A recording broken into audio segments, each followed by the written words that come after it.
Кыргызстандын абалы негизи кандай эле? Кыргыздын айылын көкүрөгүн көтөрүү. Экспорт дегенге эч кандай тыюу салбаш керек. Кызылча өскөн айылдарда чоңойгон кишилерден сурасаң, азыр дагы чочуп кетти. Бал кармап бербей, кармаганды үйрөтө эле деп. Мыйзамдык деңгээлде фермердин статусун ордуна коюш керек. Тракторду Али алып келеби, Вали алып келеби, Ахмет алып келеби, Мехмет алып келеби, аны да бошотуш керек. Биздин районго дагы бир питомник ачып бергиле деп. Бул тоокана эмес да, жөнөкөй бир. Эгер арзан эт жегиң келсе, таттуу эт жегиң келсе, мал багып оокат кыл. Сиз айтып атпайсызбы?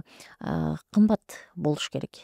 Кымбат болсо фермерлер өздөрү сатып, ошол акча өздөрүнүн чөнтөгүнө түшсө аябай жакшы. Сөзсүз эле Канадага барып, Америкага барып бакыт издештин кереги жок. 10 жыл мурун сизди кандай манас байке деп билсем, азыр деле ошондой эле калыптасыз. Аны Баягы мен 3 күндө үйрөндүм да. Түрктөгөн кыз балдарга бирөөнүн көзүнө карап кала тургандай адистик бербегиле деп айтам.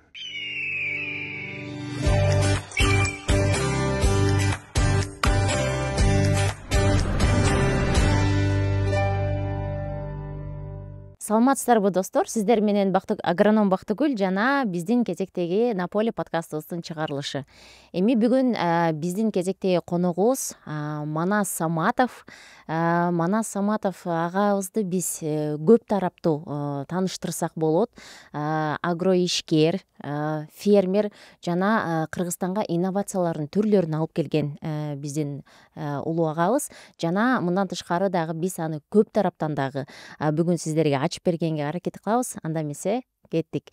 Сиздер болсо бизге катталып жана өзүңүздөрдүн сурооңуздарды узатканды, лайк басганды унутпаңыздар.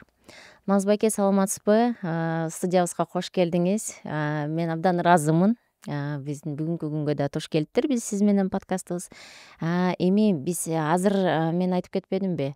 Инновацияларды Кыргызстанга алып келип атат. Көп жылдан бери дагы мен сизди тааныйм. Анан өзүңүздү негизи азыркы учурда кантип тааныштырат элеңиз? Кош көрдүк. Студияңарды биринчи жолу көрүп атамын. Мен мындай деген максат койдум да өз алдымачы. Кыргыздын айылын көкүрөгүн көтөрүү.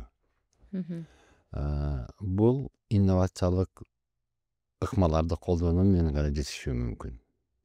Бүгүнкү күндөгү Кыргыздын алдындагы негизги көйгөй бул өз биздин кыргыздардын жерге болгон мамилеси. Биз түп тамырдан бери өзгөртүрүшүбүз керек. Себеби жер менчик, үй бүлө менчик дегендейчи, бүтүндөй тагдырыбыз, өндүрүшүбүз өзүбүздүн ыктыярыбызда, өзүбүздүн тагдырыбыз өзүбүздүн колубузда дегендейчи. Бул биринчи маселе. Экинчи маселе, бүгүнкү күнгө фермерлердин, дыйкандардын арасында дагы мамилелер дагы калыптанып бүттү десек болот. Ошол эле механизатор менен фермерлердин ортосундагы мамиле, жанакы биз оптовик деп айтабыз го, мисалы үчүн сатып алуучулар менен фермерлердин ортосундагы мамиле калыптанып бүттү. Бирок мамлекет менен фермерлердин ортосундагы мамиле улам жакшы баратат, бирок толук калыптанып бүттү деп айта албайбыз. Мен ушундай бир көйгөйлөргө көңүл бургум келет. Себеби билесиздер, мен демилген бир эки темалар бар. Мисалы үчүн тамарка аябай жакшы кабыл алды эл. Министрибиз да колдоп, азыр тамарка жөнүндө мыйзам жазылып атат, долбоору жакындашып калды. Андан сырткары үй бүлөлүк фермердик чарба жөнүндө. Себеби биздин Кыргыздын өндүрүшүнүн көлөмү 98% продукция үй бүлөлүк фермердик чарбада өндүрүлөт экен. Демек биз фокусту дал ошол өндүрүштүн уясына көңүл бурушубуз керек. Ошон үчүн мен бул айыл чарба проблемасына башка иштен киргим келет да. Инновация дегенде кандай, инновацияга жол ачуунун кандай жолдору бар? Ошол дүйнөлүк тажрыйбаны биздин жерге алып келүүдөгү жолду канчалык кыскарта билсек, демек ошончолук биздин кыймыл аракеттерибиз ийгиликтүү болот деген ишеним менде бар. Эми Демек сиз азыр бир канча долбоордун үстүндө иштеп жатасыз, бирок деген ошол миссияңыз жашылдандыруу, анан кийин тамырка долбоорунда ишке ашыруу Кыргызстан боюнча жайылтуу турбайбы? Мурундагы биз канча, жаңылышпасам бир 4-5 жыл мурун го ошол Кыргызстандын бардык өрөөндөрүн алма бакка айландырам деп да сиз аябай өзүңүзгө мындай чоң максат койдуңуз эле. Ошонун баарын да биз көрүп келатабыз, ишке ашып келатат. Анан кийин мен бир аз өзүңүздүн ошо карьераңыз кантип башталган, эмне себептен айыл чарбаны тандап калгансыз, ошол убактардан бир кеп салалы деп жатам. Сиз өзүңүз кайсы кесипти аркалайсыз? Анан кийин проректор болуп иштеген учурларыңыз дагы бар. Ошолордон да бир аз айтып берсеңиз. Мен Өзбекстанда 10 жыл иштедим. Ассистент, доцент, окуу жана илимий иштер боюнча проректор чоң агрардык университетте. Ошол дагы мага көп таасир кылды, себеби мен дыйкандарды көрдүм. Бизде пахта сезону болот аябай катуу. Проректор катары ошол жоопкерчиликтүү элем. Ошол ар бир студенттин тагдырына жооп бересиң. Армиядагыдай тартип болчу. Бул биринчи таасир. Ошол Өзбекстанда иштеп жүргөндө таңкы саат 6-да келип, баласы менен талаада тамактанып, чай, нан болуп өзгөчө мага таасир калтырды. Мен жакырчылык деп айтпайын, кандайдыр бир терс кабыл алдым да, мен эсимен кетпейт. Экинчи жагы, мен өзүм кесибим боюнча аграрникмин. Айыл чарба инженер механикимин. Скрябинди аяктагансыз. Скрябинди түгөткөм. Экинчи таасири, мен Африкада иштедим да, 2003-жылдан 2016-жылга чейин. Жакырчылык дегенди көзүм менен көрүп, колум менен кармап көрдүм да. Анан мен ал жерде аябай чоң иш жасадым. Ушулар мага өтө чоң таасир кылды. Андан кийин ошон үчүн мен биздин Кыргыздын тагдырына, айыл тургундарынын тагдырына болгон көз карашым таптакыр өзгөрдү. Биз канткенде айылдын көкүрөгүн көтөрөбүз деген ой ээлеп алды да. Анан карап көрсөм, биздин бир эле нерсени айтып берейин. Жана тамарка жөнүндө. Бизде 1 миллион плюс үй бүлө бар экен, айылда жашаган. Алардын ичинен 700.000 үй бүлөдө тамаркасы бар экен. Орточо эсеп менен 15 сотук тамаркасы бар экен. Тоголоктоп айта келсек, 200.000 гектардай жерибиз бар экен. Эми биз кыргызбыз, ачык айтканда, көпчүлүктүн тамаркасы куура басып жатат.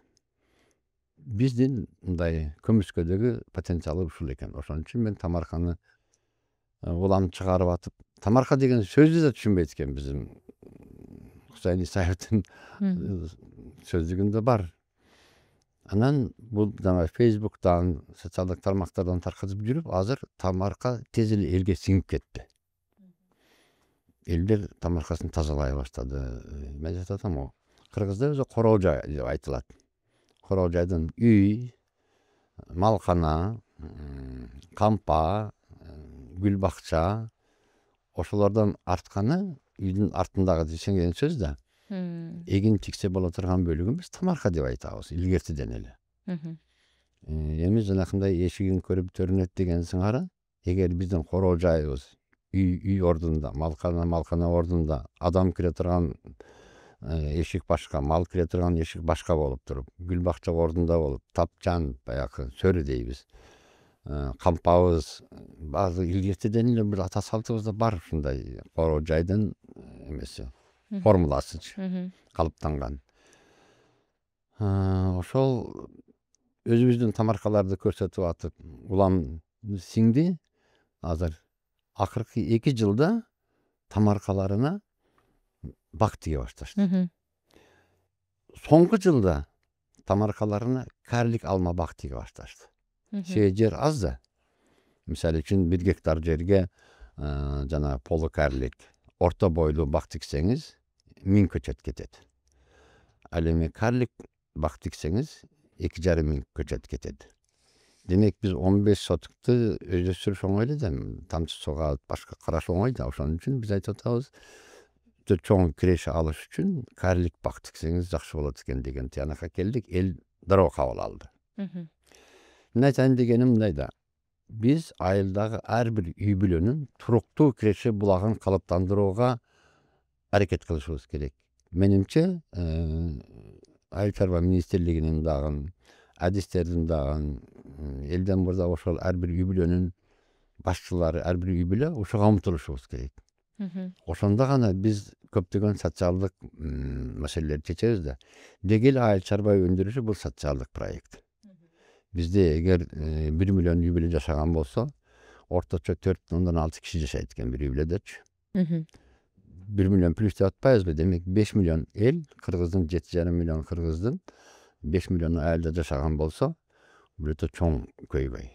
Эгер биз ошол кишилердин тагдырын жакшы чечсек, эгер айылда татыктуу жашаса, демек ички сырткы миграциянын дагы тизгиндей алат элек да.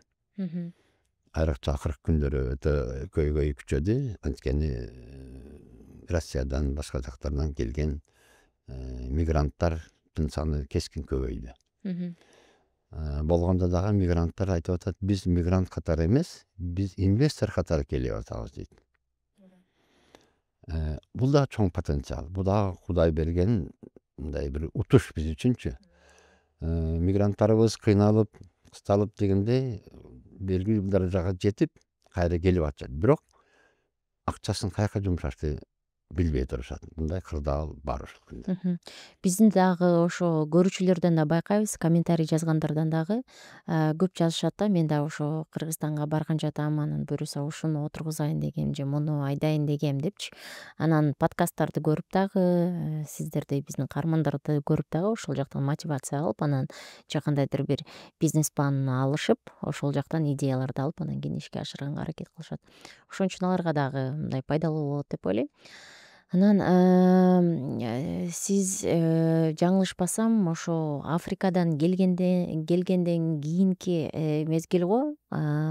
Бизде кант кызылчасы аябай көп санда эгилип баштаганда, сиз дагы ошол жактан жаңылышпасам биринчилерден болуп чогулта турган комбайндарды алып келип, агротехникасын көрсөтүп, талаа күндөрүн өткөрүп, ошол жактан дагы көп иш чараларды жасап жүрчүсүз. Анан ошол убакта мисалы кызылча айдаганда эмнеден башталды? Ошондо Кыргызстандын абалы негизи кандай эле?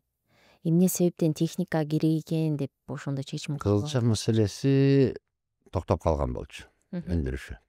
Андан кийин биздин өзүбүздүн эле балдар, Нурбек Абдрахманов, Канат деген жигиттер эски Кайыңды заводун жандандырып, өтө жакшы иш жасашты да. Бирок алгачкы жылдары ар бир дыйканга барып, эгесинби, коесунбу мындай деп 4,5 миң гектарга чыгарышты. Анан бир жолу тураштык. Нурбек, Канат, мен, уулум болуп, мен 4 саат ичинде 5 жылдык программа түзүп бердим аларгачы. Биздин элге кандайдыр бир түрткү болмоюнча, муну ордунан жылдырыш кыйын деп туруп, 15 кишиге фермерге 15 сейелка алып беришти. Жарым акчасын фермерлер төлөдү, жарым акчасын завод төлөдү. Себеби биз кызылча айдаганда эң оор маселе бул жанакы суюлтуш болчу да. Мен сунуштаган сейелкалар ар бирин мындай ордорунан тыштап кетет, мисалы үчүн 17-14 сантиметр кылып, суюлтуш ишинен автоматтык түрдө кутулат элек да. Экинчи чоң маселе бул кызылчаны жыйыштыруу. Кызылча өскөн айылдарда чоңойгон кишилерден сурасаң, азыр дагы чочуп кетет мисалы үчүн. Эң оор жумуш. Октябрь, ноябрга туура келет. Суук дегендечи. Анан биз Италиядан эң жөнөкөй технология менен кызылча казып жыйнай турган комбайн алып келип, биз уулум экөөбүз көрсөттүк. Үрбек барып көрдү, дыйкандар бардык көрдү. Кантта билесиңер, талаа күнү өткөргөнбүз. Менимче ошонун шарапаты менен кийинки жылга 12 миң гектарга чыкты. Кызылча аянты. Кийинки жылы 18 миң гектарга чыкты.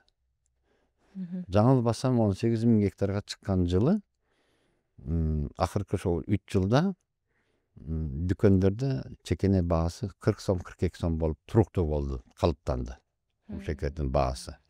Менимче 18 миң гектар эгилген жылы 20 миң тонна сыртка экспортто болду окшойт. Анын арасында кимдир бирөөлөр импорт жасап алып келди.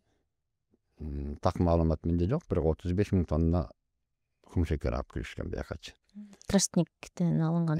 Анан кийин ошондо кумшекердин баасы үргүлдү баасы биз заводдон 43 сомдон алат элек да 27 сомго түшүп калды. Ошону менен кийинки жылы 8 миң гектарга түштү. Резко түшүп кеткен турбайбы? Кайра өчтү бул темачы. Мына азыр 2-3 жылдан бери аракет кылып, жаңылбасам быйыл 12 миң гектарга аран көтөрүлдү кайраданчы. Ошон үчүн бул импорт, экспорт маселеси айыл чарба продукциясынын өтө чоң, керек болсо бул саясий өңүттөгү маселе. Бирок формуласы жөнөкөй эле бул көйгөйдү чечиштинчи. Мен өзүмдүн учурдан пайдаланып айта кетейин. Экспорт дегенге эч кандай тыюу салбаш керек. Тирүү мал болобу, эт болобу, бизде канча кымбат болсо дагы биз экспортко тыюу салбашыбыз керек. Экспортко чыга турган өндүрүмдү өстүргөн дыйканды, фермерди биз сыйлап үйрөнүшүбүз керек. Жашыл свет беришибиз керек биз. Ошол эле чек ара, бажы кызматы, башкасы бюрократия көпүрөгөнү колуна алып, жолду ачып туруш керек. Бул биринчи принцип бул. Өзгөртүлбөш керек. Эт кымбаттап кетсе дагы, башка кымбаттап кетсе дагы өзгөртүлбөш керек. Бул принципти бузбаш керек. Экинчи жактан мына биз импорт алып атабыз, Польшанын алмасын жеп калдык. Иран, Кытай башка болупчу. Эмне үчүн? Эмне үчүн биз жат мамлекеттердин фермерлерине жумуш беришибиз керек. Бизде жанагы 9 өндүрүмдү айтып жүрүшөт, ошолар бизге негизги катары. Мен айтам 22 түрүн. Кыскасы биздин казанга түшө турган азык түлүктүн баягы продукциянын баардыгын өзүбүз өндүрө билебиз. Ошон үчүн импортко да тыюу салбаш керек. Бирок өзүбүздө өндүрсө боло турган продукциянын түрүнө бажы төлөмдөрүн кошунасын көбөйтүп кой, бүттү. Жанагы көзөмөл тыюу салуу деген түшүнүктөрдөн биз алыстап башташыбыз керек. Себеби биз эркин базар экономикасынын кучагында жашап атабыз. Болгондо дагы глобалдык экономикалык мейкиндикке биз кирдик. Кыргыздар бүгүн бир чети Америка, Малайзия, Япония эркин соода жасап көндүк. Бул принциптерди биз бузбашыбыз керек. Ошол принциптер биринчи иретте биздин фермерлерге тиешелүү. Ошол эле учурда жана сиз айтып өттүңүз, кант кызылчасынын баасы депчи, азыр деген мамлекет тарабынан дагы, Кайынды кант ишканасынын да тарабынан дагы ошо баалар мындай бир жөнгө салынганга аракет кылынып атат. Кандайдыр бир жетпей калса өздөрү дагы киргизип, анан кийин азыр кандайдыр бир квоталар менен ошол сахарды сатып алып, анан негизи бул азык түлүк коопсуздугунда 9 продукциянын бири болуп эсептелинет экен. Анан кээ бир учурларда мындай болуп атпайбы? Мисалы, ошол эле учурда бир өндүрүштү жөнгө салайын десең, фермерлерде мындай да, картошканын баасы быйыл жакшы болуп атат. Эмки жыл баардыгы картошка айдап башташат да кайраданчы. Же болбосо кызылчанын, сиз айткандай, кызылчанын рентабелдүүлүгү жогору болуп саналып атат азыркы күндө. Кийинки жылы мисалы пияздын баасы түшүп кетти деп баардыгы кайра кызылча айдап баштаса, кайра анан деген баасы төмөндөп кетет, рентабелдүүлүгү дагы төмөндөйт. Ошондой нерселер болуп атат да. Анан бул жактан кээ бирөөлөр ушуну кантип жөнгө салабыз деп сураганда, биз учурунда ката кетиргенбиз, жерлерди фермерлерге бербеш керек болчу дейт. Мисалы үчүн ушул эле Казакстанда, Өзбекстанда азыр мамлекеттин жерлери көп. Ошол себептен өздөрү да эмне кайсы үрөндү айдоону, кайсы өсүмдүк айдоону мамлекет кандайдыр бир деңгээлде жөнгө сала алат экен да. Сиздин оюңузча ушул нерсе туурабы, же биз эми ооба менчик болуп таралып кетиптир, эми кандай жөнгө сала алабыз, кантип фермерлерди, мисалы ошол эле учурда Кыргызстанга мисалы 100 миң тонна картошка керек болсо бир жылында, ошол 100 миң тоннадан ашык өндүрбөгүлө деп кантип ошолорду жолго сала алабыз? Бул мамлекет тараптан болгон аракеттер эч кандай натыйжа бербейт. Мгм. Биз дал ошол жер менчик болгондугу үчүн баягы 90 жылдардын башындагы кыйынчылыктан чыгып каранан жеп калганыбызды элдин баардыгы билет. Мгм. Мына ошодон бери ак буудадын наны дасторконубуздан үзүлбөй келе жатат. Бул ошол жердин менчик болуш шарапаты менен.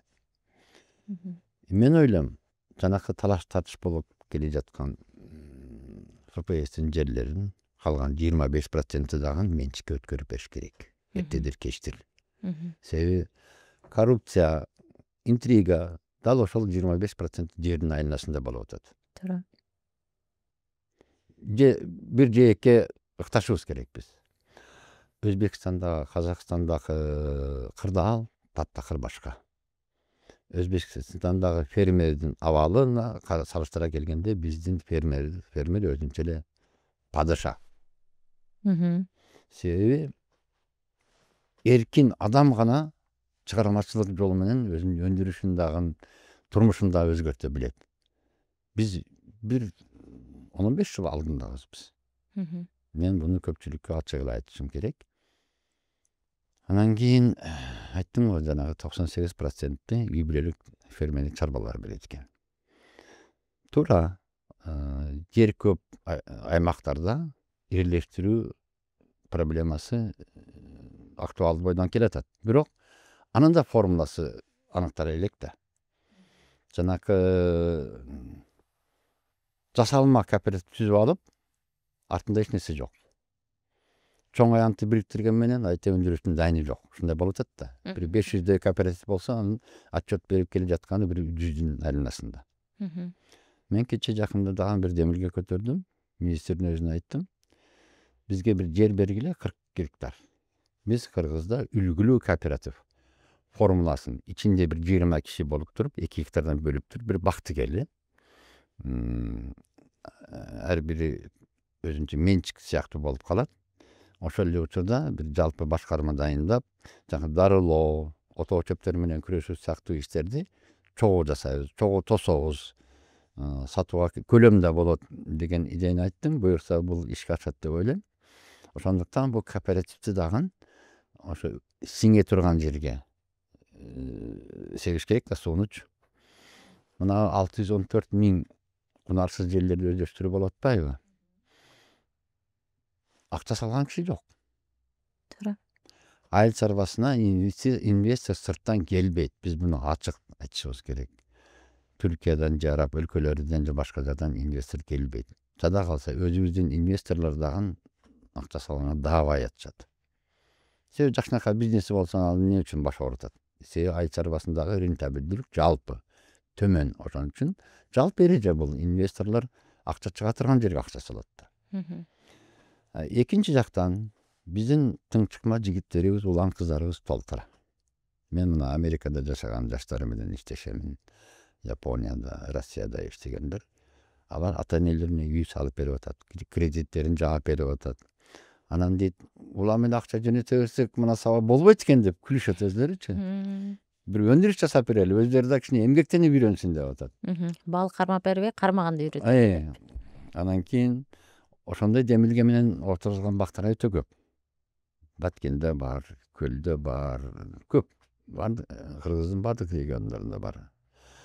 Ошон үчүн биз кандайдыр бир айыл чарба өндүрүшүнө карата болгон агрардык саясатты дагы калыптандырып бир концепцияны токтошубуз керек да. Демек, жанагы регуляцияга бир мамлекет тарабынан эч кандай сала албайбыз, бирок бул ачык айкын экономика менен, конкурентоспособность менен гана жөнгө салынып кетет. Мамлекеттин милдети эмне?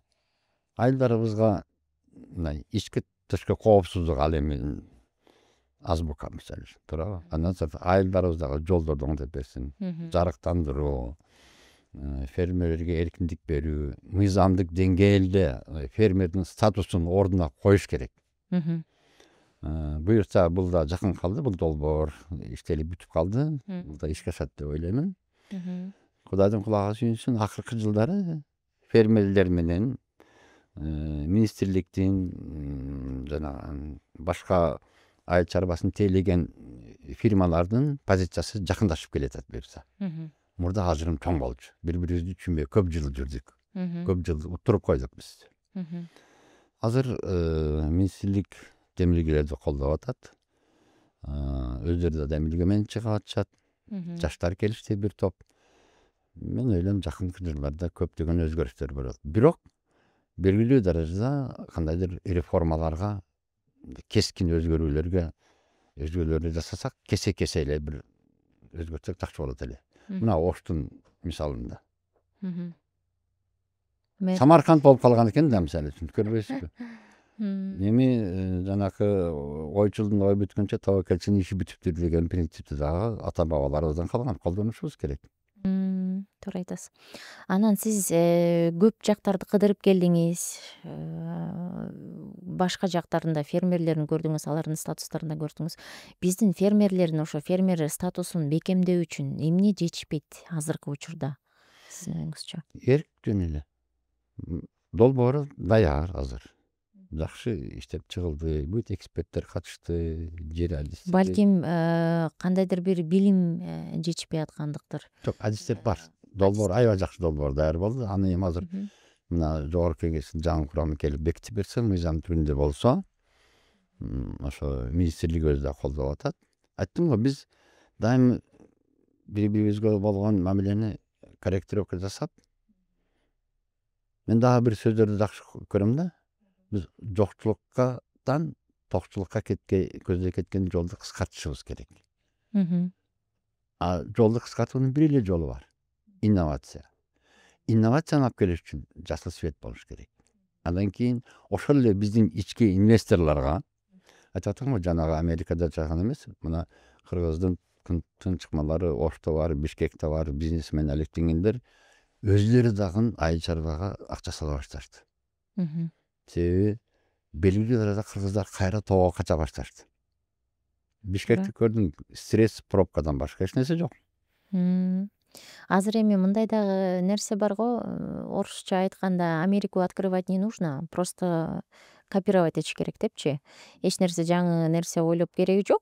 Өнүккөн мамлекетте жакшы ийгиликтүү долбоорлорун алып келип өзүңдүн менталитетиңе, ошо жашоо шартыңа ыңгайлаштырып ошолорду жасасаң, ийгилик сөзсүз түрдө сени күтөт депчи. Анан мен ошол менен немени айткым келип атат да, мисалы биз деген канча деген техниканы алып келип атабыз, канча деген көчөттөрдү алып келип атабыз, уруктарды алып келип атабыз. Селекция азыр бизде жок, техниканы, агротехниканы чыгара элекпиз. Сиз дагы айтпадыңызбы, импортто дагы ал жакта дегендай бөгөт койбош керек депчи, алып келиш керек, алар дагы өнүктүрүш керек деп. Анан акыркы күндөрү көбү дагы айтат, негизи биздин подкасттагы мурунку каармандарыбыз да айтып келчү. Көчөттү алып келгенде дагы, агротехниканы алып келгенде дагы, уруктарды алып келгенде дагы 12% НДС бар депчи.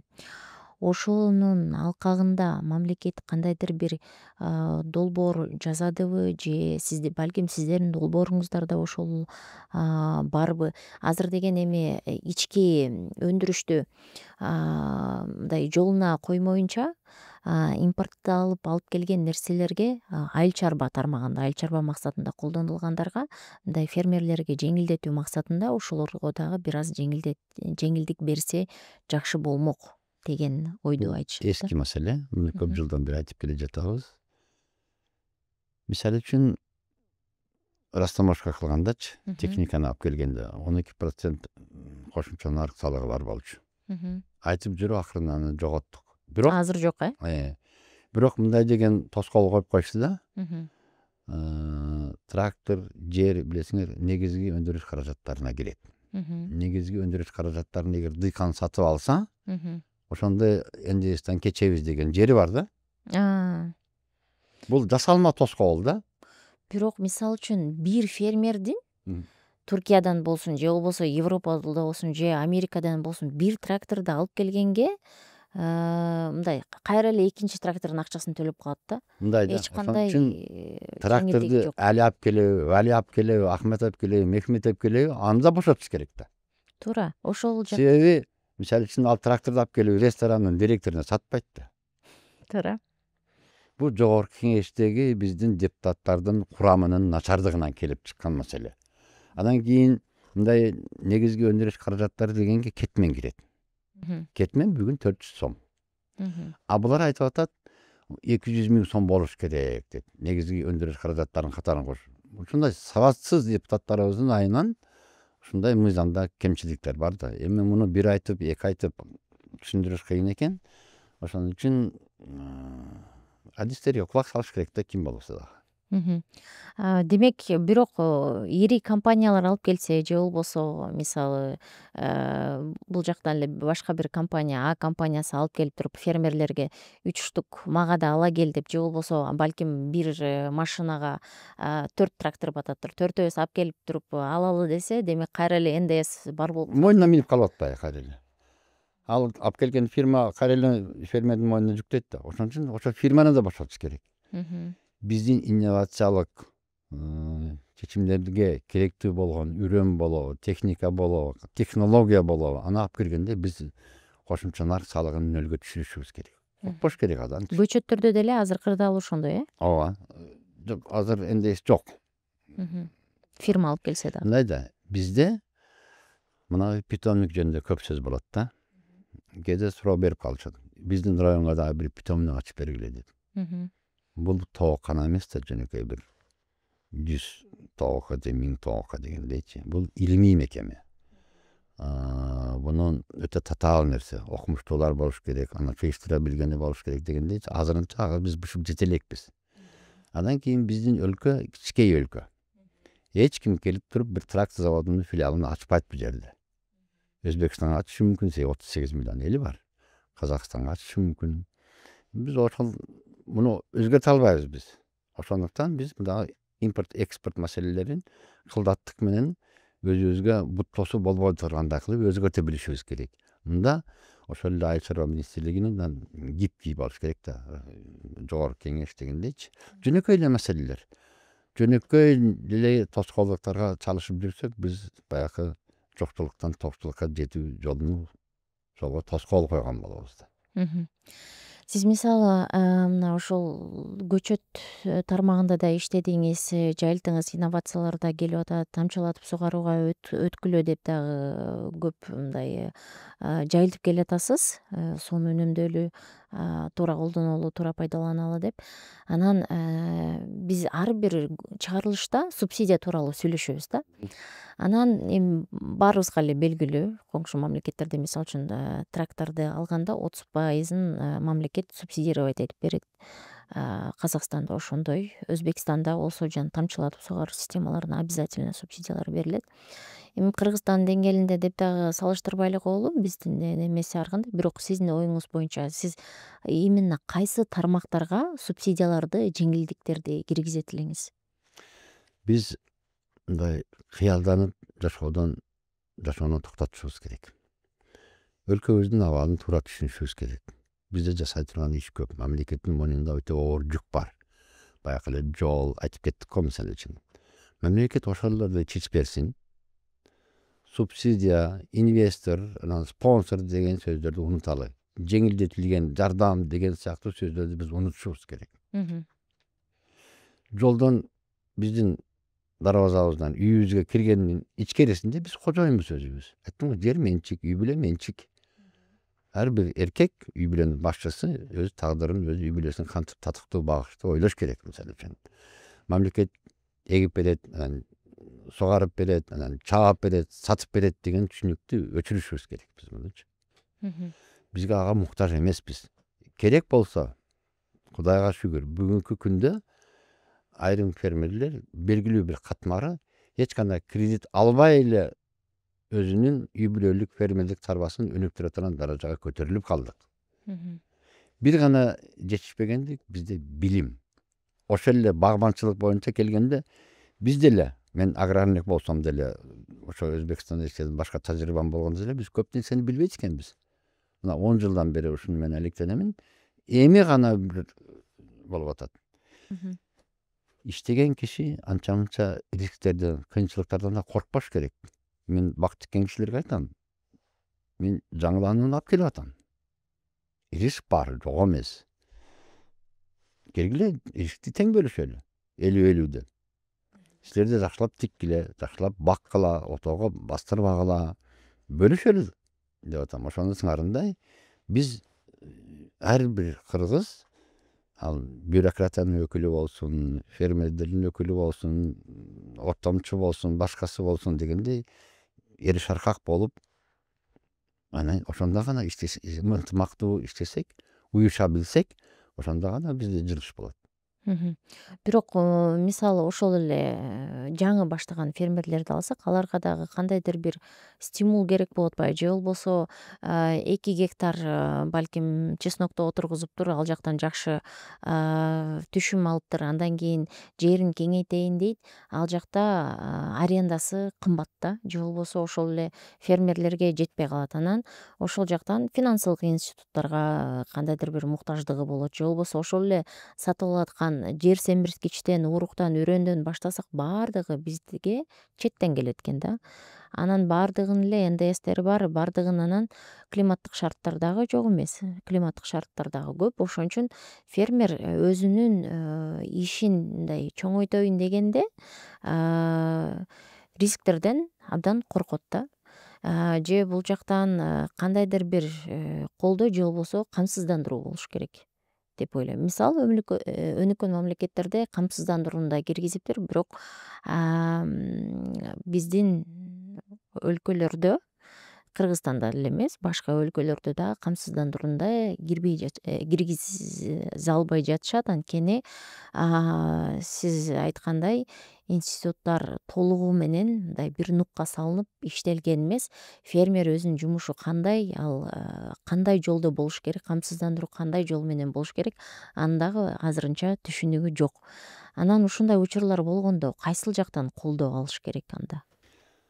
Финансылык дейлик, мындай нан бизде чийки финансы кырдаал. Ошон үчүн биздин адамдар, фермер болсун, башкасы болсун, бул камсыздандыруудан страховой компанияга ишенбейт. Биз аны күтүп отура турган болсок, дагы көп нерсени жоготобуз. Айттым го, жөнөкөй нерсенин татаалдаштырыштын кереги жок. Айыл чарбасында билбейм, ошо турмуштан келип чыккан талаптарды эле учурунда аткара билсек, мына кечээ өзүбүздө мисалы көп түшүм алып атабыз. Алманы тергенге жанагы фартук керек болуп калды. Өзүң ойлосоң 50 тонна, 40 тонна, 60 тонна, 100 тонна алманы оңой эмес аны териш мисалы үчүн. Кудайга шүгүр биз жетиштик. Фартук керек болду. Азыр карго менен мисалы үчүн алдырыш керек болуп атат, бир 5-10 даана. Ушундай да. Биз ошону күтүп отурбашыбыз керек. Эгерде биз фермерге эркиндик берсек, мыйзам деңгээлинде жанагы чек арада кыйнабай, үрөн, техника жанагы НДС менен муунтпасак, фермердин кирешеси 2-3 жылдан кийин башталат. Бак тиксе деле, мал бакса деле дароо эле колуна тийбейт кирешесичи. Анан биз чек арадан өткөндө эле фермерди тоносок, анда кандай жардам? Субсидия бербесин. Мамлекет жөн эле эркиндик берсин дагы, жашыл свет берсин өндүрүүгө. Ошону менен өнүгүп кетебиз өзүбүздүн күчүбүз менен эле. Анан кыргыздар өтө тез өзгөртүрөт экенбиз. Ошол артыкчылыгыбызды пайдаланышыбыз керек. Анан кийин мында арзан кымбат деген маселе жөнүндө көп сөз болот да. Бул түшүнүктөрдү биз унутушубуз керек. Мен ойлойт элем, бизде азык түлүктүн баасы кошуна өлкөлөргө караганда бир тепкич болсо дагы өйдө болуш керек. Себеби? Биринчиден, бул биздин фермерлерге жасаган колдообуз. Экинчиден, эгер импорт болуп келсе дагы бизге тандалган сапаттуу продукция керек. Арабтардын дасторкону эмне үчүн баалуу? Ал да кымбат. Эмне үчүн Германиядагы баалар кымбат дейликчи? Биз тандап жешти, таза оокат жегенге өтө маанилүү. Биздин ден соолугубуз ал акча менен өлчөнбөйт. Ошон үчүн анан кийин мына элди экиге бөлсө болот да дейлик. Айыл чарба өндүрүүчүлөр, анан кардарлар. Биз баягы советтик түшүнүк менен жашайт экенбиз да. Мага дейт арзан, эритти арзанда тирип бериңиз деп министрден баштап президентке чейин дома тартып сүйлөп башташат. Сен кызык. Эгер арзан эт жегиң келсе, таттуу эт жегиң келсе, мал багып оокат кыл. Туурабы? Илгерки советтик доор жок, плановый механизм жок мисалы үчүн. Өндүрүшчүлөр менен кардардын ортосундагы кызыкчылыктын тараза, балансы болуш керек. Биз мына мисалы үчүн шаардык тар, ошо фермерди колдогонду да үйрөнүшүбүз керек. Мамлекет эмес, кардар колдош керек. Туурабы? Себеби биздин тамырыбыз айылда. 7,5 миллион, 5 миллион айылда болсо, биз аларды колдобосок кандай болот? Таза бал жегибиз келет. Мына кече Аксыдан бал алдырдым, мисалы үчүн. Токтогондун балы, ат башынын балы дейбиз. Жегибиз келет дагы, бул жерде отуруп алып арзан бер дейбиз. Ал байкуш эмне кылсын? Чыпалаган соруп отурсунбу мисалы үчүн? Ушундай жөнөкөй нерселерге каршы мында урду кетти отуруп алып эле өзүнчө ар бир киши ой пикирин жаза берет да, ойлонбой туруп элечи. Эми ал жактан да экинчи тарабы бар. Мисалы ошол эле ортомчулар кээде дыйкандарда баардык рисктер бар. Алар деген ошо жыл бою, сезон бою өстүрүшөт. Андан кийин кайра ортомчулар алып ошончо эле мисалы 30 сомдон сатса, кайра 30 сом үстүнө кошуп эле ортомчулар ошону сатат. Бирок ортомчулардын да өздөрүнүн да рисктери бар. Алар мисалы үчүн туура сакталбай калса же болбосо туура мындай көлөмү көбүрөөк болуп кетсе, анда баасы дагы төмөндөп калышы мүмкүн. Бирок ошол эле учурда базар экономикасы, базар баасы өзү деген теңдеп баарын нугуна салып коюп атат. Анан азыр ошондой нерселерден чыгып бир аз мындай санга өтөлү деген дагы мамлекеттин долбоору менен кластерлерди түзүлдү, агрегаторлор түзүлдү. Жанагы ири биздин кайра иштетүү ишканалары дагы ачылып, же болбосо алар дагы жөнгө салынып иштеп атат. Анан негизи эле сиз ошолорго кандай карайсыз? Биз ортомчулардан арылып өздөрү бир бренд түзүп кеткен оңбу фермерлерге? Сиз айтып атпайсызбы? Кымбат болуш керек. Кымбат болсо фермерлер өздөрү сатып, ошол акча өздөрүнүн чөнтөгүнө түшсө аябай жакшы. Бирок алар деген дагы эле экинчи планда калып калып, ортомчулар же болбосо башка кишилер анын пайдасын көрсө, ал фермерлер үчүн начар нерсе, мотивация да бере албайт да. Түшүндүм. Ортомчуну оюндан чыгарыштын конкреттүү технологиясы бар. Биз наалып отура берсек 10 жыл отура беребиз. Мына базарга барсаң, бүт бардыгы менчик базарлар. Алар арендаторлорго берип койгон. Ал жерде Таттыгүл отурат, Күмүшкан отурат, Ахмет отурат, Мехмет отурат. Алар дыйканды базарга киргизбейт. Алкымы да жакшы. Илгери биз Советтер Союзунун көбүнчө мен жактырбайм, бирок колхоз базары деген болгон. Колхоз базарына бир дагы чайкоочу деген ат өтө жаман болчу. Чайкоочуну саттырбайт болчу. Биз ээн эркин, биз Өзбекстандын базарында чоңойдук. Ээн эркин түн жарымда барып, ошо базар комбашы болуп, кароолу дөш болуп дегенде бизге мына жерге түшүр, мына жерге кой деп турчу эле мисалы үчүн. Ошондой шартты биз бүгүн түзүшүбүз керек. Бул деген сөз баягы муниципалдык базарлар. Мына Татынакай тойкана куруп атабызбы? Эмне үчүн биз Татынакай чакан гана ушундай бир муниципалдык базар кылып, мисалы үчүн ар бир шаарда кандай ар бир районда бирдемелер бар го жанакы. Ошол эмне үчүн тойканага берилген жер ошондой базарга берилбеш керек. Гигантоманиянын кереги жок. Айланадагы ошо кожойкелер келип Татынакай алып кетсе, дыйкандын колунан алса, автоматтык түрдө баягы ортомчу оюндан чыгат. Ар бир иштин чечилиш көзү бар. Иш билгилик менен иш тутсак, наалып отурбай, маселе чечилет өзүнөн өзү. Экинчиден, кластер деп айттыңыз. Кайра иштетүү тармагы менен фермердин ортосундагы мамилени кластерге салсак бул туура эмес. Ошон үчүн мен кластерге каршы чыккам баштан элечи. Себеби кайра иштетүү ишканаларында рентабелдүүлүк өтө жогору. Эгерде биз мамлекет тарабынан ошо кайра иштетүүгө толук колдоо көрсөтүп, акчаны да аларга берип, жерди да аларга берип койсок, биз айылдагы адамдарды каяка ишке орноштурабыз. Ал баягы кайра иштетүүчү ишкананын мындай апыртып айтканда кулу болуп калат. Биз фермердин кайра иштетүүчү ишканалардан көз карандысыздыгын сакташыбыз керек. Кайра иштетүүчү мекеме менен фермердин тең мамиле жасаш керек. Кайра иштетүүчү адам эгер помидор алам десе, барып туруп тең ата болуш керек. Ошондо гана биз фермерлердин жакырчылыктан сактап калабыз. Өнүгүшүнө жол ачылат. Бирок мындай болуп атат да, кайра иштетүүчү, мисалы үчүн алар дагы бир инвестиция кылган да, технологиялары бар. Мисалы үчүн помидордун баардык эле түрүн ала албайт. Мындай сүйрү бир сорттогу помидор дейли, мисалга айтып атам да. Анан мисалы кээ бир ишканалар бар, мисалы 1 айлык объему 1000 тонна, ошону кайра иштетиш керек. Бирок деген 1000 тонна деген ал эле сорттон чыкпай калат. Фермерлер өздөрү бул жакшы экен деп өздөрү чечим кабыл алып, кайра иштетүү менен кеңешпей туруп өстүрүп алышат. Анан кайра иштетүү аны дагы ала албай калат, же болбосо толук кандуу дагы ошол заводдо иштебей калат. Ошол учурларда кандай кылыш керек анда? Мына мисалы үчүн баягы эле Кайыңды кант заводунун өнүктүрүшү, бут катырушу, буга мисал келтирсе болот да.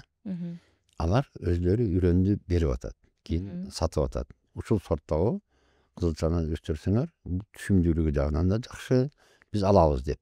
Ошону сыңарындай, ошол эле учурда алар эч кимди зордой албайт.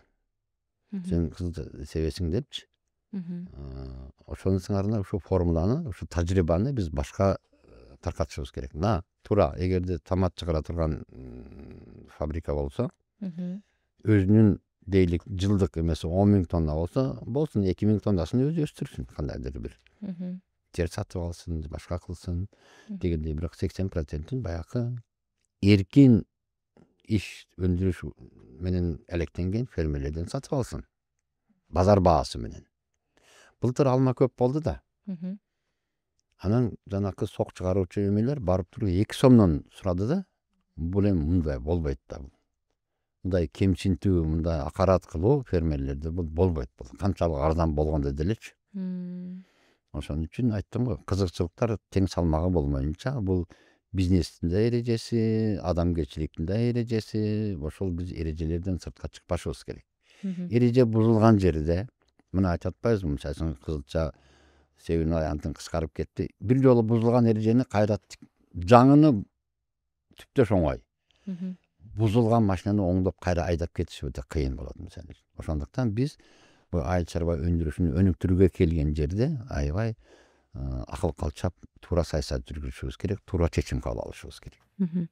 Анан жанагы Польшадан келген алмалар деп калдыңыз. Бизге былтыр ошо Польшанын дагы ири компаниянын өкүлү келди эле. Ошолор менен дагы биз подкаст тартканда, анан кийин айттым да, суроо узаттым. Польшанын алмалары ошо дүйнө жүзүндө белгилүү. Польша мамлекети десе ошо алмалардан башташат. Анан сиздер тарапта кандай башкаруу системасы бар десем, алар мынтет, бул деген баардыгы үй бүлөлүк ишканалар дейт. Кичинекей үй бүлөлүк ишкана. Ал жакта бирөөнүкү 2 гектар, 3 гектар десең, ал чоң ири өлчөм дейт да. Ага жетпеген эле бир 20 сотка, 30 сотка, 50 сотка. Бирок ал үй бүлөлөрдүн баары алмасын отургузуп туруп, башкаруу менеджментти жүргүзгөн башка ишканага берип койгон дейт. Ал жерлердин ээлери кайсы учурда эмне дары колдонулуп атат, кандай жер семирткич колдонулуп атат, өздөрү көзөмөлгө салып, жок, мен аны чачпайм, мен муну чачам, бул арзаныраак экен, же болбосо бул кымбатыраак экен, же бунун рекламасы күчтүүрөөк экен деп айтышпайт дейт. Алар ошол башкарган ишканага ишенишет толугу менен. Алар дагы өндүргөндөн кийин баасын да жөнгө салып, бир объем чыгарып, анан баасын да жөнгө салып, то есть мындайча айтканда, ар бир чынжырча өзүнө бир нугуна отурган экен. Алар да бири бирине ишенип, анан кийин өндүрүүнү дагы ошо брендке айланып анан чоң бир көлөмгө айландырып кетишиптир да. Анан биздин шартта деле ошондой кылса болчудай, мындайча айтканда. Бирок өзүңүз деле көрүп атасыз болуш керек, жанагы биздин ири чоң супермаркеттер Казакстанга, Россияга көп объемду сураганда бизде именно ошол сорттордон анча өлчөм чыкпай калат. Анткени ар ким ар кайсы сорту айдай бериптир. Анан бир өлчөм чыкпайт экен, же болбосо калибри башкача, же сорт башкача, же ошол жакта эле колдонулган дары дармектер, жер семирткичтер башкача. Анан сиз дагы көп мындай бактарды көп жерге отургузуп туруптуңуз го. Ал жактан мисалы могул сортту отургузгула, анын баасы мынча болуп атат, же болбосо 5 жылдык келечекте, же 10 жылдык келечекте баасы мындай болушу мүмкүн, ичиндеги витаминдер мындай, же болбосо мындан бир канча кайра иштетип бир канча продукт өндүрсөң болот деген ошондой негизи акыл насааттар же болбосо кеп кеңештер берилеби? Биздин кыймыл аракетибиздин ишмердүүлүгүбүздүн 50% бул дейлик агартуучулук. Бизге ылайыктуу жана бир айыл бир продукт деген ураан бар. Аябай жакшы төп келет да. Мына мен көлгө айтып атам. Өрүктөн көңүлү калды.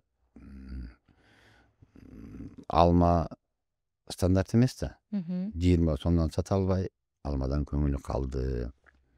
Алма экпейбиз деп, алма тикпейбиз деп. Ошол эле учурда былтыр биз 60 сомдон саттык. Туугандар, жаңыланып өтүш керек. Атамдан калган деп эле алманы 50 жылдык алманы кармап отуруштун кажети жок. Адамдын деле биологиялык өмүрү бар, дарактардын деле ошондой биологиялык, анын ичинде бирешен өмүрү бар. Жаңыланып өтүш керек деген сөздү айтып келатам. Мисалы үчүн биздин айыл деле эмес эле, биз жана редчип деген сорттогу алманы тиктик. Сонун болот экен, 2000 метр бийиктикте. 1000 метр, 1300 метрден өйдө жакка ушундай кышкы кызыл алмаларды тиксе болот. Анан айылдакылар көрүп туруп, бүт айыл биздин сортту тиккени даяр азыр. Дагы 5-6 жылда биздин айыл толук бойдон бир алманын сортун ушундай өтөт да. Өтөт. Бул жерде турмушта өзү түрткү бериш керек экен да. Анан биздин кыргыздын дагы бир терс характерибиз бар. Бизге көзгө сайып көрсөтүп эметсең ошондо да ишенбейт да. Кандайдыр бир тоң боюн элбиз да, мындай өзүбүз мындай сындай да билишибиз керек да. Жаман нерсени эле күтүп отурабыз дейбиз. Ошо кандайдыр бир айтат го, жана кандай жакшы ниет кылсаң, кандай жакшы сөз сүйлөсөң, периштелер оомун деп жиберет экен деген сыяктуу да. Эгер жакшыны көрсөң, ээрчиш керек. Катачылык болот. Иштеген киши сөзсүз ката кетирет. Кемчилдик болот. Андан да коркпош керек. Айттым, жана рисктен коркпош керек. Сизге улут катары биз ынтымак болушубуз керек да, мындай. Өндүрүштүк ынтымак болушубуз керек. Жана бекерчиликтен көп терс нерселер келип чыгып атат. Баягы мал базардагы ушак менен жашап, мен ачык эле айтам, көбүнчө беттерин айтам да. Анан баягы базардагы ушак, чаканадагы ушак менен токтото алайбы мисалы үчүн. Мисалы мына биздин түрк туугандарыбыз отурган жеринде, сигарет аткан жеринде дагы, баягы чай ичкен жеринде дагы бизнести сүйлөшөт. Камчаткада ушундай боштук бар экен, ошака барбайбызбы депчи. Биз баягы ким кимге эметти, ким эмне болду, каерде авария болду, ошол деңгээлге түшүп кеттик да. Мен айта кетет элем туугандарга кайрылып, ушундай бираз көтөрүлө элем ушундай ушактан. Технология, жаңы технология, жаңы жашоого, сапаттуу жашоого өтөлү. Мына азыр тың жаштар айылга барсаң, үйлөрү тим эле заңгырайт. Ошол ысык суу, суук суу, интернети бардыгы бар. Бүгүн тоонун башында жашаган мода болгону турат азыр. Эстүүлөр качып өттү уже. Биз кошкондор отодот, шаардын ортосунда, пробкада тыгылып дегендейчи, ошон үчүн бар, жылыш бар. Ошо элдеги агымды, жаштардын каалоосун сөзсүз эле Канадага барып, Америкага барып бакыт издештин кереги жок. Өзүбүздүн жердеги таман астыбыздагы рызкыны терип жешти үйрөнсөк эле жаштарыбыз үчүн дагы айылдагы ар бир үй бүлө үчүн бул чоң потенциал жатат. Өзүбүздүн таман астыбызда. Мен ушул сөздөрдү айтып келем, ачык айтам, кээде одоно түрдө да айтам, мисалы үчүн дыйкандар менен болгондочу качанга чейин ушинтип жүрө бересиңер депчи.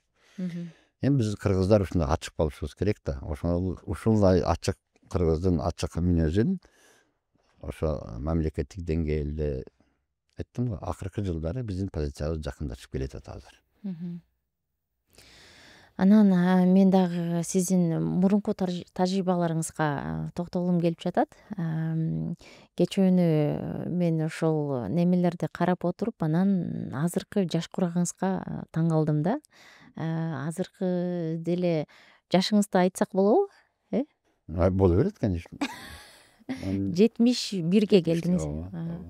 Азыр эми ошо 71 келди деп мен деле өзүм ойлоп турум, Манас байке деп эле. Анан мындай такыр сиз менен сүйлөшкөндө же болбосо сиз менен иштешкенде такыр Манас байке канчада болду экен деген ой такыр келбептир да мага. Демек бул кандай десем, сиз өзүңүз энергияңызга толуп, күчүңүзгө толуп эле азыр деле ошол эле убакыңызда экенсиз. 20 жыл мурун кандай болчусуз билбейм, бирок 10 жыл мурун сизди кандай Манас байке деп билсем, азыр деле ошондой эле калыптасыз. Анан кийин мен дагы биздин эми улуу байкелерибизге, агаларыбызга дагы мындай өрнөк болсун деп дагы айткым келип атат да. Анан кийин эми бул возрастка дагы азыр кайтып келебиз.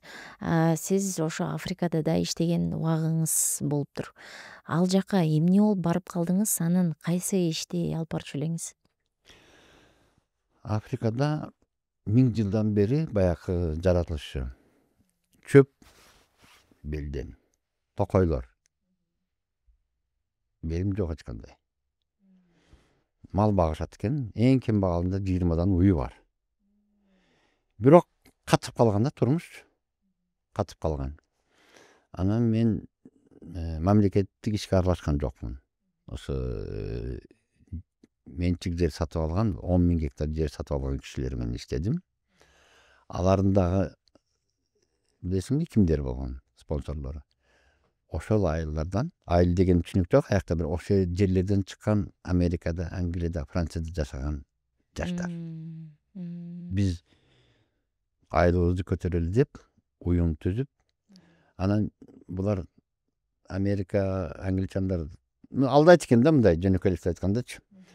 Анан мен бир досум бар болчу, аябай Боğaziçi университетин бүтүргөн, банкир. Ошол жигит айтып калды, бизге консультант болуп бир жол көрсөтпөйсүң. Анан ошол кишилер айтты, бизге мындай көз карандысыз эксперт, көз карандысыз өлкөдөн. Биз колонизатордун психологиясы башка да, биздин менталитетибиз башка деп анан кийин ушинтип барып калгам мен. Биринчи барганда эле 45 күнгө калып калдым. Стамбулга барган жеримен эле барып 45 күн жүрүп калдым. Көрдүм бардыгын. Кайсы өлкөсү ошондо? Угандада. Анан кийин башкалардан айырмаланып, Европада мен алардан акча сураган жокмун. Өздөрү ошондой жашаса, эми маған жакшы шарт 5 жылдыздуу отелди кармаса, ташып жүрүшөт, көрсөтүп атат. Анан мындай эме да. Ошодон жагып 2008 жылдары баягы 10.000 гектар жерди өздөштүрүп болдук да, мындай четкендечи. Чоң эме пайда болду. Техникалар сатып алыштым. Биз Италиядан техника алып бардым, Германиядан техника алып бардым, Түркиядан алып бардым. Гараж курушту. Суткасына 250 тонна күрүч чактай турган завод курушту. Бизде андай көлөм жок. Бир киши. Мына ирилештирүү. Ошол ишти жасап, мен өзүмчө мындай жашоомдо рахат алдым да. Анан эми бизде турмуштун жалпы эрежеси бар да, биз кийинки муунга таза, асылдуулугу жогорулатып жерди өткөрүп беришибиз керек. Бизден кийинки муунга акыл парасаты, илими бизден жогору турган муунду калтырышып кетишибиз керек. Бул милдет жалаң эле менде эмес, 70ке чыккан, 50 жаштагы, 30 жаштагы кишинин да милдети. Ар бир муун кийинки муунга бир нерсени, баалуу бир нерсени калтыра билишибиз керек. Мына сен иш баштаганыңды билесиң да. Кошуна фирмада иштедим. белгилүү даражада бүгүнкү чейин мен жетелеп келатам деген айткан укугум бар. туура. Туурабы? Анан мен бүгүнкү күндө мен сени менен сыймыктанам дегенге да укугум бар. Рахмат. Сен бүгүнкү күндө өтө чоң иш кылып атасың. Сиздерге окшогон фирмалар да көп. Атаандаштык бар. Атаандаштык бул прогресстин кыймылдаткычы. Азыр кимден кандай дары алыш керек, кайсы фирмага кайрылыш керек, кимден көчөт алыш керек, кимге сатыш керек, элдин көзү ачылып калды. Айттым го жанагы механизаторлор менен фермерлердин ортосунда дагы так жер айдаштын баасы, мисалы үчүн күндүк мына бүгүн биз алма тердирип атабыз, 1200 сомдон терген кишилерге төлөп берип атабыз. Да ташып иштегендерге бир аз оорураак жумуш жасаган 2000 сомдон. Бул белгилүү болуп калды. Мурда биздин айылдын кыз келиндери уялат эле мындай талаага чыгып иштегенгечи. Биз жалаң жанакы бизге Өзбекстан тажик кызды кыз келинди алып келип иштетет элек. Азыр өзүбүздүн кыз келиндер да чыгып иштеп калды. Эмне кандай эмнеден намыс кыласың? Бул эмгектеништин эч кандай уяты жок. Туура. Туурабы? Ошондуктан биз менталитетибиз дагы көз карашы. Айттым го, биринчи иретте сөз жашта эмес, сөз кушта. Көз карашыбыз туура болуш керек. Мен эски аграрникмин, бирок мен көз карашым өтө эле жаңы да. Мен кээде жаштарга күлөм. Силер качан мени кууп жетесиңер депчи. Ошондо сыңарындай. Анан мындан тышкары дагы сиз өзүңүз түркчө эркин сүйлөйсүз. Ошол жөнүндө айта кетсеңиз, кантип Түркиянын ишкерлери менен баарлашып же болбосо ошол жакта окудуңуз беле же иш кылдыңыз беле? Эч айтпайт элем. Биринчи жолу бизге мына түрк лицейлерин ачкан миссионерлер келген. Агартуу министрлигинде ал учурда 92-жылы акча жок, нерсе жок. Анан бир министрдин орун басары менен тааныштарым менен манас жардам бербесең уят болгону тура. 28 киши келди да. Анан кыскасы мен ошону толук казыладым. Эми уят эми конок келсе. Автобус жалдадым, көлдү айландырып келдим, бир сыйра ошко алып бардым.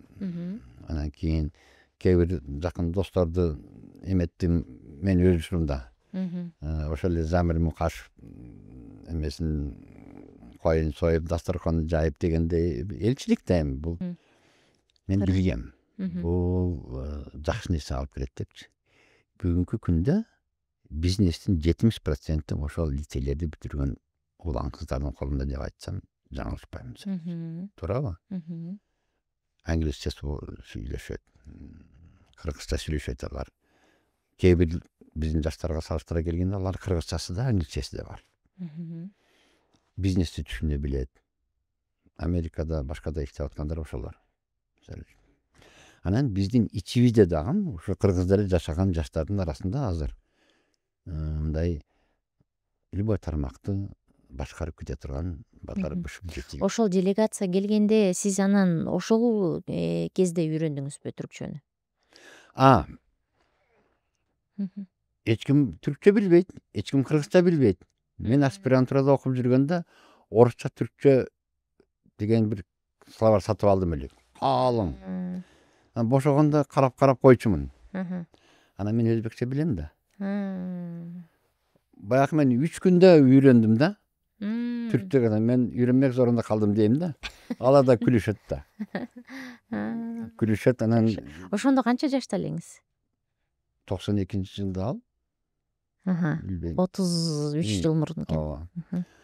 Өзбекстандан жаңы көчүп келгенбиз. Биз 90-жылы көчүп келдик да. Анан кийин мен эмне үчүн мына кыргыз тили, англис тилине көп чакыруу жасайм да. Мени туура түшүнгөндөр бар, туура түшүнбөгөндөр бар. Дүйнөдөгү илимий техникалык жаңылыктар, прогрессив технология, инновация бүт жакшы жаңылыктардын баардыгы англис тилинде жарык көрөт. Англис тилин билсең, дүйнөнүн баардык бурчтарына барсаң, аның бүтүн. Германияда дагы ошол эле метродо же электричкада барсаң дагы немисче, анын артынан англисче кайталайт. Тил бул ырыскы. Ырыскы. Менин балдарым англисчени кыргыздан англисчеге үйрөнүштү да. Жол кыска. Кыргыз тили аркылуу англисчени үйрөнүү жолу кыска. Мен дагы жерде көп айтсам, мен 4 балам Ферганада төрөлгөн да. Кызым 1-класска кире турган болгондо мен Ферганада кыргыз мектеп ачтырып, мугалимдер комплект Бакай деген айылда, биз микрорайондун жанында да. Айылда мектеп ачтырып ошого бергем. Биздин кыргыздар мына 35 жыл жашап атабыз эркиндикте, кыргыз мектеп ача албай эс болуп жүрүшөт. Улуттук намыс, улуттук принциптер болуш керек мисалы. Биз өзүбүздү өзүбүз сыйлай албасак, бирөөнү сыйлай албайбыз. Бирок айтам го, айланып келип эле биздин өзөгүбүз айылда. Айылдын көкүрөгү көтөрүлсө, өлкөбүздүн көкүрөгү көтөрүлөт деп мен ишенем. Ошон үчүн жан талашып аракет кылам, кече күндүз ойлоном. Балким ошон үчүн мен эми инженер механик, вот инженердик кесипке бир өтүшүбүз керек да кыргыздар. Экономика, жанакы жомок айтмай кесиптерди жетет эми артыкча бизге. Каптап кетти өлкөнүчү бизди. Акыл үйрөткөндөр. Айтпаңыз. Ошол аларга дагы келебиз. Мен алар боюнча дагы суроом бар эле. Анан өзүңүз айтпадыңызбы жанагы, мен да билем да ошо балдарга дагы билим берген өтө маанилүү, кыргыз тилин деген кичинекей кезинен бери сүйлөп, ошол тилди колдонуш керек деп көп айтасыз. Анан сиздин жашооңуздагы ошо балдарга берген тарбиянын эң негизги принциптери кандай? Мен мисалы үчүн кыз балдар үчүн ачык эле айтам. Кыз балдарга бирөөнүн көзүнө карап кала тургандай адистик бербегиле деп айтам. Эң туура. Биринчиден, мен балдарыма айтам, юрист. Кудай сактасын. Эч ким бербеш. Токтоткула ушул нерсеничи. Билбейм канча жыл керек болот биздин бул чөйрөнүн тазаланышына, аны айта албаймын. Кудай сактасын. Жанагы котормочу. Мен айтам, адис бол. Мисалы үчүн жана управление бизнесин деген адистик бар да, ошол багытта дедим. А тилди өз алдынча. Инструмент катары. Бүт мүмкүнчүлүк бар мисалы. Кыргыз тилин үйрөнөм дегенге живой ар бир кыргыз көчө толтура да мисалы үчүн. Эмне үчүн Япониядан келген волонтерлер бир айда үйрөнүп алат да, биздин жанагы балконскийлер дагы орусча сүйлөйт. Биз өзүбүздү сыйлай билишибиз керек, эгер эл катары, улут катары өнүгөбүз десекчи. Ушул.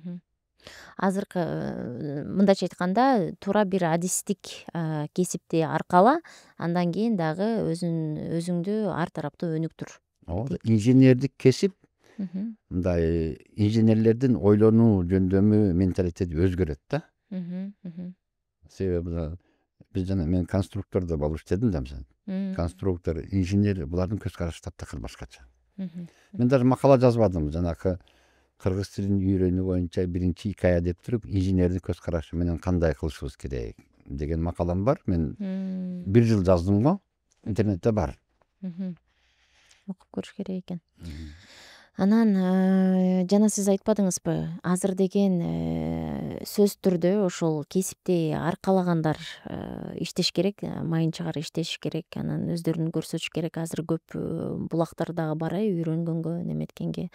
Анан жана сиз айткандай дагы, бирок ошол эле учурда соц тармакта болобу же башка жакта болобу, бир курстардан өтө коюп, же болбосо кыскача бир макалаларды окуй коюп, мен ошол адистикти эң жакшы билем, мен сага эң жакшы советтерди бере алам, жашоону үйрөтө алам дегендерге сиздин көз карашыңыз кандай? Анан ошол мисалы капитализмде ар ким өзүнүн оюндагысын кылсын, жасасын деп дагы айтабыз. Кайсынысы туура, кайсынысын эми албетте айласыздыктан чыгуунун көп жолдору бар да. Анан тилекке каршы биздин жаштарыбыз жана пиар, интернет аркылуу акча таба койгону, тигиндей жактарга ооп кетип атканы жаман, жана энергетиканы ичип дегендейчи, жеңил жолго. Бул жалпы улуттук, сага да тиешелүү, мага да тиешелүү дегендейчи. Эгер биз ата салтыбыздан калган үй бүлөбүздө, коомдо, көчөдө машинада өзүбүздү баягы эски эреже боюнча тутунсак, өзүбүз жаштарыбызга үлгү көрсөтсөк, ошол мындай эмеден алдын алышыбыз мүмкүн да. Алдын алышыбыз керекпиз. Ошол эле баягы суу тартыштыгы болуп атпайбы? Биз буга даяр болушубуз керек. Тамчы суу системасын өнүктүрүп атабыз биз. Айтып келе жатабыз. Азыр ал жүрүшүп кетти. Элдер өздөрү алып, мисалы үчүн бактын схемасын бер дейбиз биз. Мындай балдар схемасын чызып туруп, канча шланг кетет, кандай фитиль кетет, барган берсе, өздөрү монтаж кылып алып атат. Тамарка маселеси жүрүшүп кетти. Демекчимин, ушундай демилгелерди мамлекет колдош керек да. Ошол эле учурда тарбия, анан кийин кадр маселеси. Таяке жээн, куда бул токтотуш керек да муну. Каерде болбосун. Адис болуш керек.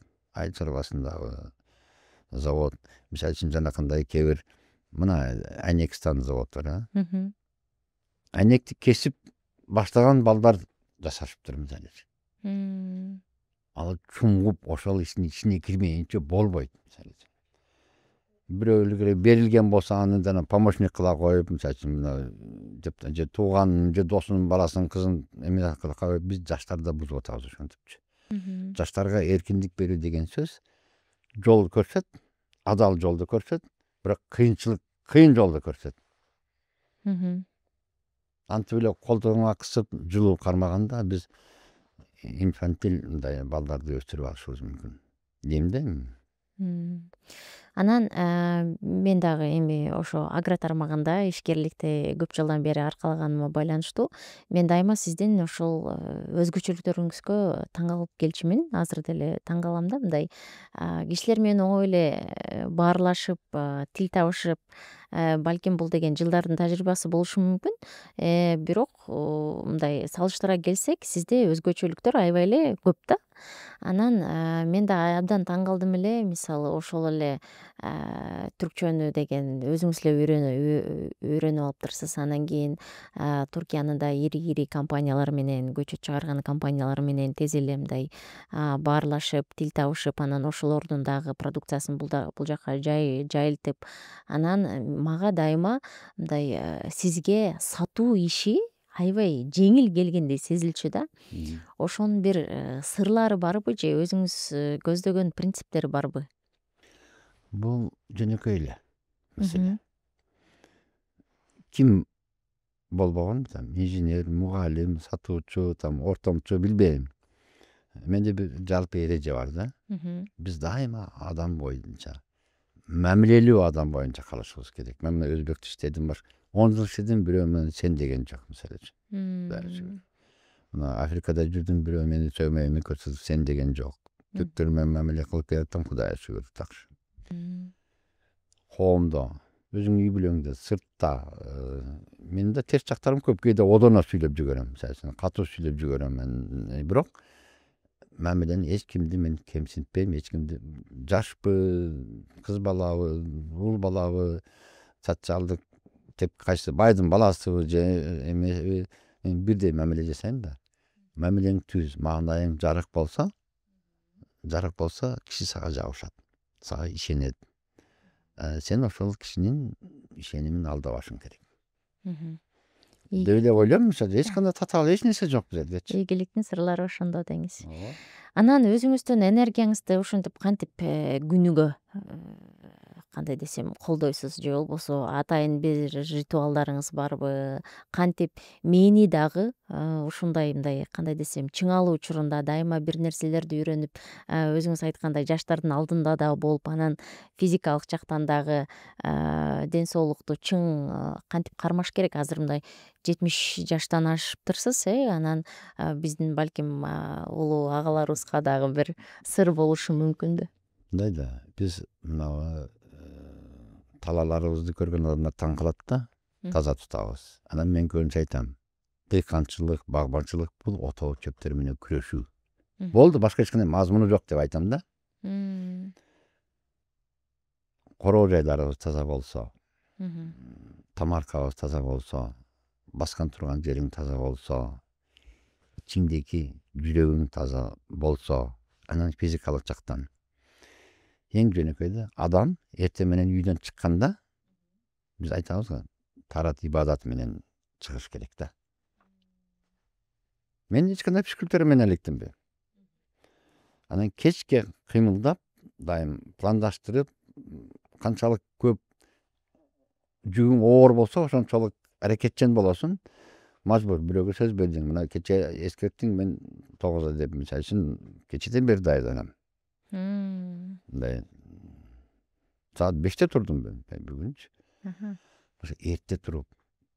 Эң жаман адам бул түшкө чейин уктаган адам. Ну, болбойт, мындай болбойт. Жаш болосуңбу, каттаң болосуңбу, илгертеден таза туруп, өзүң тартипке келтирип, жакшынакай нанештей жасап, көчөгө чык, ишиң жүрүшөт деп ойлойм да. Эч кандай сыр жок башка. Сиз мисалы фермер дайыма иштеп анан кийин белгилүү бир убакта эс алыш керекпи, же сиздин жашооңуз кандай өтөт? Мисалы кантип эс аласыз? Ошол кызыктуу болот. Эми менин бул жашоомду эс ала турган, мен эс албайм. Бирок досторум менен учурашам. Эки күндөн биринде той тоборго барабыз. Башка кыргыздын эс алуусу деле ошол өзү негизичи. Бири-бирибизди сыйлашып, өткөндөн башка дагы эмне бар деп сөз кылып калабыз го, ошонун сыңарындай. Анан эми мен сыртка чыгам. Мына кече коноктор келип түптөр, мен кол көтөрүп жүрдүм дегенде, мен барсам алар кол көтөрүп, ошондой активдүү эс алыш керек да. Мен мындай бир атайын бир эс алууга барганымды эстей албайм, андай жок менде. Эгерде көңүлүң тынч болсо, үй бүлөң тынч болсо, тыл артыңда, балдарың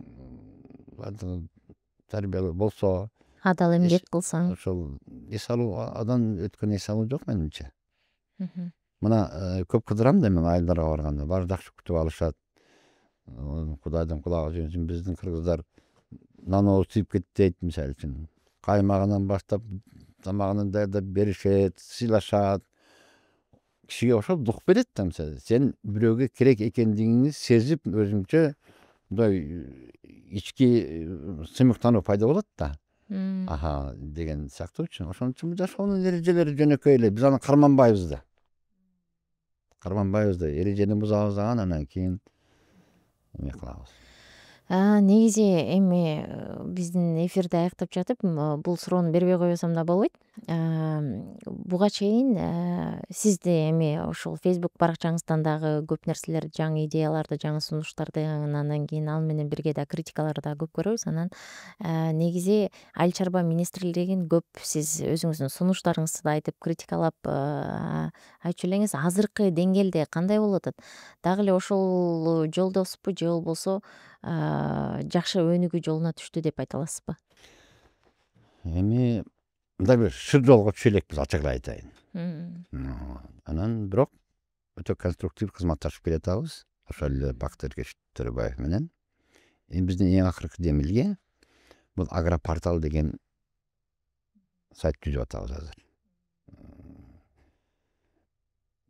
Биз санариптешкен министрлик түзүп атабыз. Министрликке да айттык, биз ушундай аракетибиз болуп атабыз. Менчик компания болот. Бул эл үчүн болот да. Министр менен фермердин укугу тең болуп калат. Баягы ачканда кимге сатыш керек, ким не баягы айтып атпайбызбы, айтып өтпөдүңбү, мисалы үчүн кантип жөнгө салабыз депчи. Азыр ар биринин колунда смартфон бар, Бунун разработкасынын бир 40% бүтүп калды. Бирок каржы маселесине бир аз кыйналып атабыз, но тырталаңдап чыгып кетебиз буюрса. Бул эл үчүн жасалган аракет. Албетте министр бизди колдоп атат. Идеяларды. Бизге идея демекчи, бизге идеология кереги жок. Ата салтыбыздан калган эрежелерибиз бизге эң алтын идеология. Бизге идея керек. Турмуштун сапатын жогорулатууга багытталган идеялар керек. Ошо айыл чарбасында деле, мына шаардын турмушун уюштурууда дагы, шаарларыбызды реконструкция жасоодо дагы, шаарларыбызды көрктөндүрүүгө келгенде дагы идеялар керек. Мына биздин мына көлгө айтып жүрөм, туугандар, губернаторлорго айттым, балбактосун баш болуп, мисалы үчүн туугандар көлдөгү баягы мага окшогон сөлдөгөн мырза теректи кыйгыла, болбойт. Тал аттууну жоготкула. Шире басат да, мөмөлүү дарак. Ар бир өсүмдүктүн бою канча болсо тамыры ошончо болот. Элестетип көр, баягы мырза теректин тамыры кайерге чейин жетет, эгин болбойт.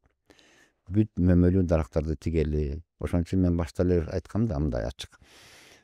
Мен кыргызды, өлкөбүздү мөмөлүү бактар дүйнөсүнө айландырам дегем да.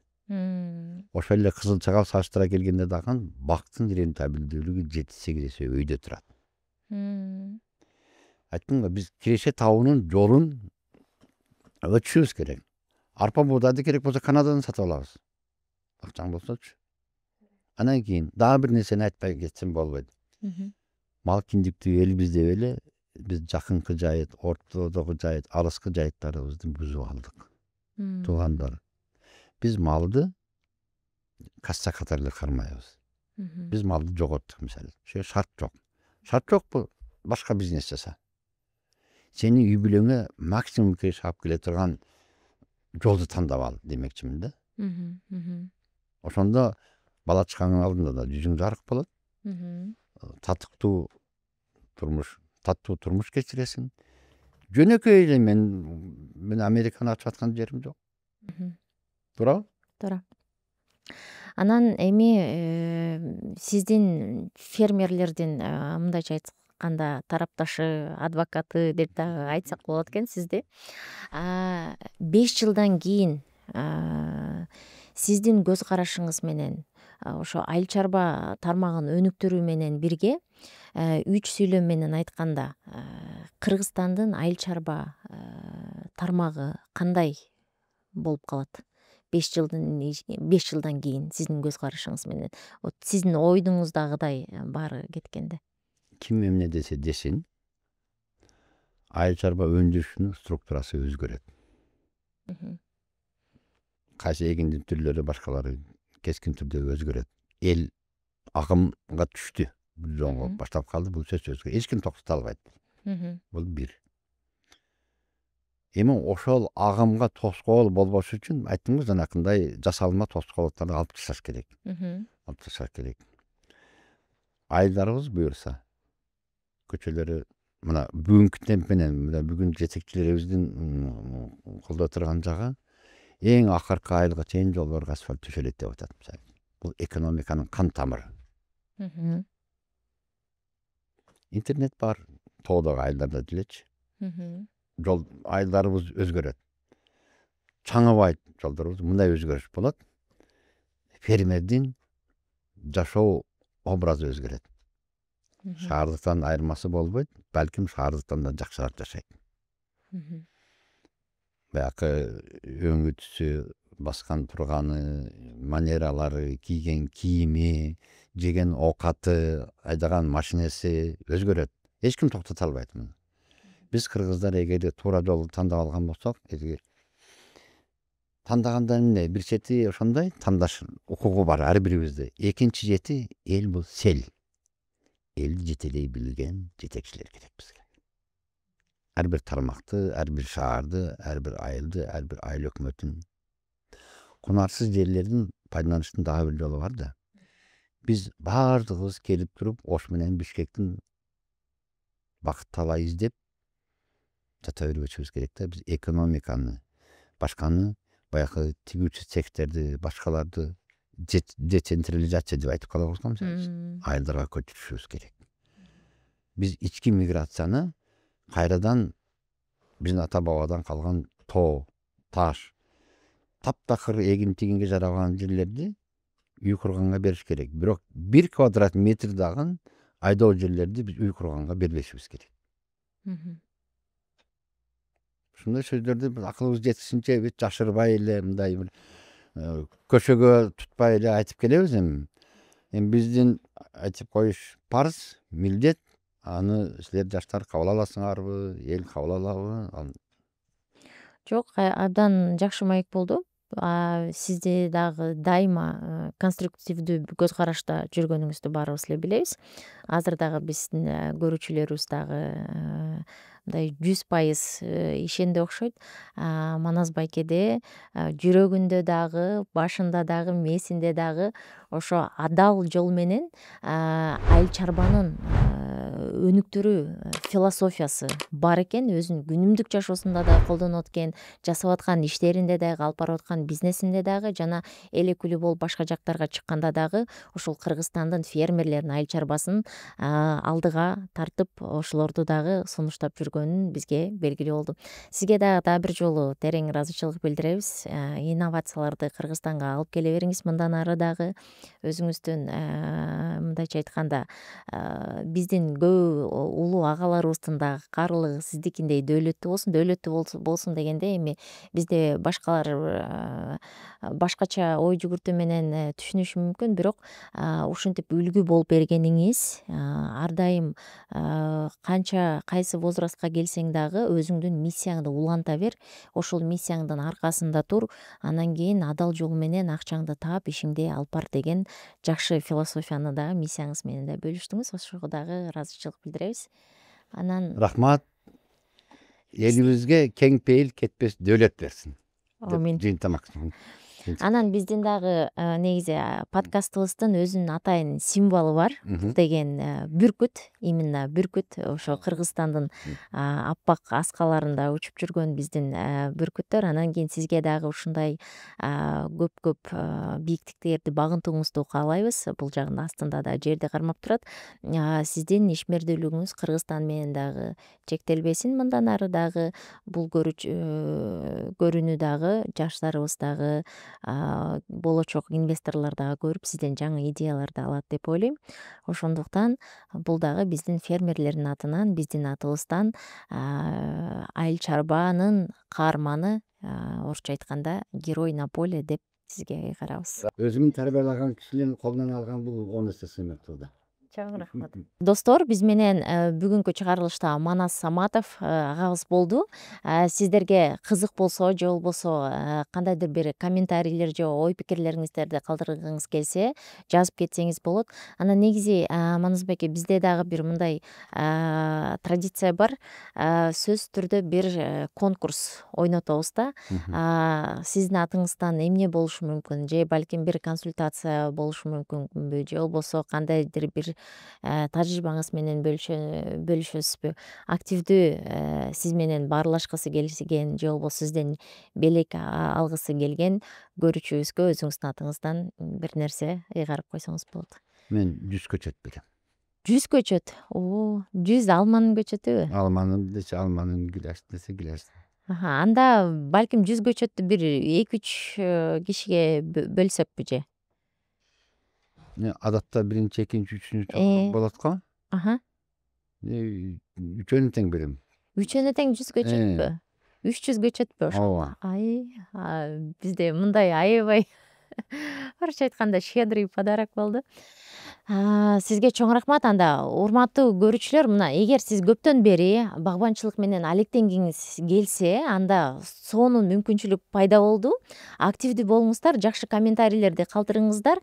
Эң жакшы өзүнүн комментарийин калтырган кишиге Манас байке өзү тандап 100дөн көчөт берет. 3 кишиге 100дөн көчөт. Ошондуктан активдүү болуп, бул видео менен да бөлүшүп, жакындарыңыз менен да бөлүшкөндү унутпаңыздар. Сиздер менен агроном Бактыгүл болду. Кийинки чыгарылыштарда көрүшкөнчө.